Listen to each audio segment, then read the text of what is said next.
Welcome to the No Budget Indie Film Chat, where we dip into the independent film universe to highlight those little films that you might not have heard about elsewhere. Will you agree with our panel, or will they agree with each other? Tune in to find out. I am Milo Dennison, and with me, as always, is Claire Milan. Hello. And Cathal Feeney. Hello. All right, Cathal, what are we watching this week? This week we are watching a film called Logorama.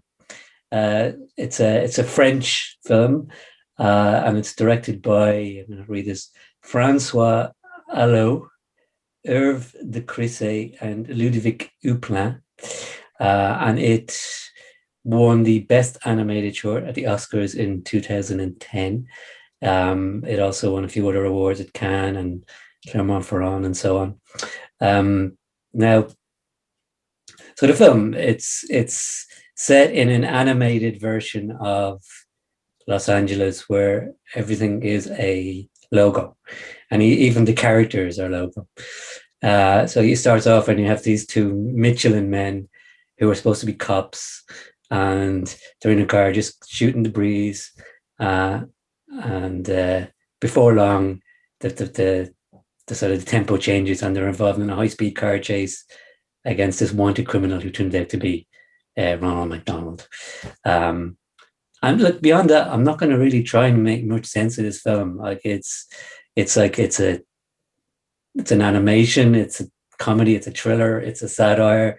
It's just so satisfying and absorbing, and it's so visual. Like there's so much going on. It's the type of film you kind of watch, and afterwards you're just gonna like, what did I just watch? You're a bit blown away by it. And you have to kind of warm afterglow of watching, you've seen something really good, you want to watch it again. You want to tell people about it. Like it's so well made, so creative, so original, so cynical. Everything you could want to watch, everything you could want in a film, basically. Yeah, I agree. It was so much fun to watch this, and just the commentary with like all the logos and brands. And I was kind of watching it because they've like thousands of different companies here. And I wonder like if somebody that owns a company or a company watched it and be like, where's mine? Where's mine? Yeah. Is mine not included? What a bunch of jerks. And then the flip side, if like you're McDonald's, you're probably like, man, why is Ronald McDonald the bad guy? Like everybody. Well, he's the Uber. He's the Uber, logo. Yeah, totally. Mm-hmm. Yeah, absolutely. It's so funny that you said, Carl, that you kind of afterwards, you kind of feel this like, God, what have I just seen? Yeah. Because at first, in the opening, I thought, oh God, this is like The Sims for a second. What is this? It went through me because I didn't expect to watch a cartoon. And then I was like, oh my God, this is genius. How have I not seen this film before? And I was kind of so excited. And I was like, where's Wally? I was like, oh my God, what's that logo in the corner? Yeah. And it is so clever, so exciting, so well done. It was like, I was just trying to absorb everything. Do you know what I mean? Just to see, oh my God, that's so clever. Yeah. And then when they go into KFC and your man is there, I was like, the KFC, what's the name? I don't know. The duck, I don't know. Anyway, the KFC branded guy. Colonel Tom Saunders, is it? Yeah, Colonel Saunders. Like, mm-hmm. And they go then into this zoo and the lion golden mare thing is there. And then, of course, I always knew Ronald McDonald was evil. I always knew that. So he's the obvious choice. But what a visual feast. Yeah. And just the Jolly Green Giant and stuff, and the way they have to kind of like block out his stuff because you're looking up a skirt. That's so brilliant. It's and also a warning: it's not a kids thing. Yeah, probably not. Yeah. I think adults will really appreciate it. But like some of the brands too, because like right now you've got like Do It Best, which is like it's a chain of store. It's a small hardware store in the States. And it's like Home Depot or Lowe's, but like just this really small ones. And I saw that, and I used to live in this little town called Snohomish, and I loved the Do It Best Center there. Mm-hmm. And it was just just had the coolest stuff there. And so you watch some of them, and you're like, oh, that place, that's cool. Oh, that place. And I'm like, what is that? Never heard of that place. Yeah. And I loved as well, when you have it in the background there, Milo, the Haribo and Best Buy. We don't have Best Buy here, but I know of it's kind of fast food chain in America and the US, I think. But when Haribo was all came to life, and they're like two little Dennis the Menaces. Yeah. You know, it was. Oh, I was like, I actually laughed out loud. Yeah. Earlier. The humor. There's so much humor in it as well. Oh, totally. Well done humor. Mm-hmm. Like it was, and even the voiceover, it was near like Pulp Fiction at one stage. Yeah, there was. Definitely, like, you got that reference. Wasn't there? Mm-hmm. Yeah, because the one thing you had, animation is so clever, but like the story is so brilliant. You know, like it has both, and the voice acting, it has everything going for it. So I can't believe I never came across this film before. I just like completely by accident I saw it. And interestingly enough, one thing I did find out, that scene with the two guys talking in the car, it was originally made in French, and they changed the dialogue. Apparently the two guys were talking about sex, you know, and they made it into something else, you know. So even then, like, there was a little bit of, you know, censorship. Oh, that's funny. I've had that conversation though with people, because when the guy was complaining about zoos, I've done that. I do that all the time with zoos, and I'm like, yes, you take this animal that's supposed to be in the wild, running around, and then you put him in a fucking cage. So when that bit started up, and I'm like, yes, somebody else agrees with me. Whoever wrote this.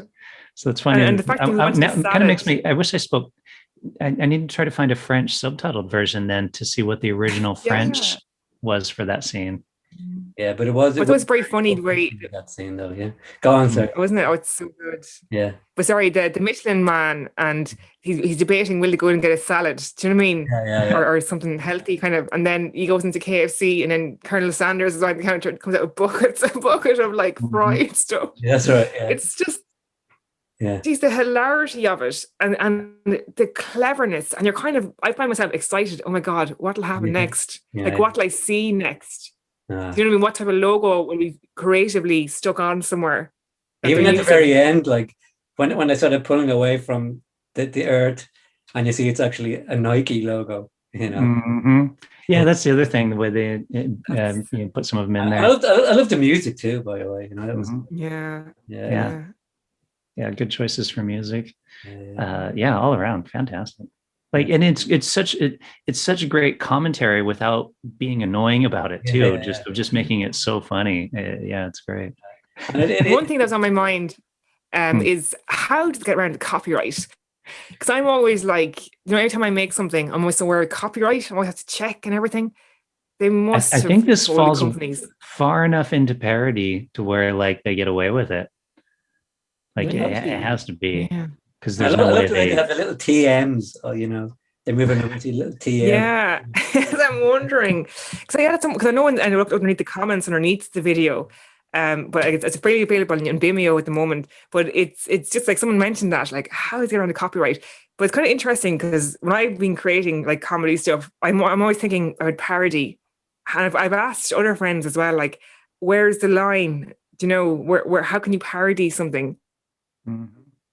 Well, without copyright infringement. Yeah. So I think just because it does it so much to so many different things, you know, exactly, that they get away with it. Yeah, I mean, and it is a sad argument. And you know, sometimes, it is. But you know, sometimes you're submitting to a film festival and they ask you for they might ask you for a proof of copyright. You can imagine this one. They'd have boxes of materials, wouldn't they? Yeah.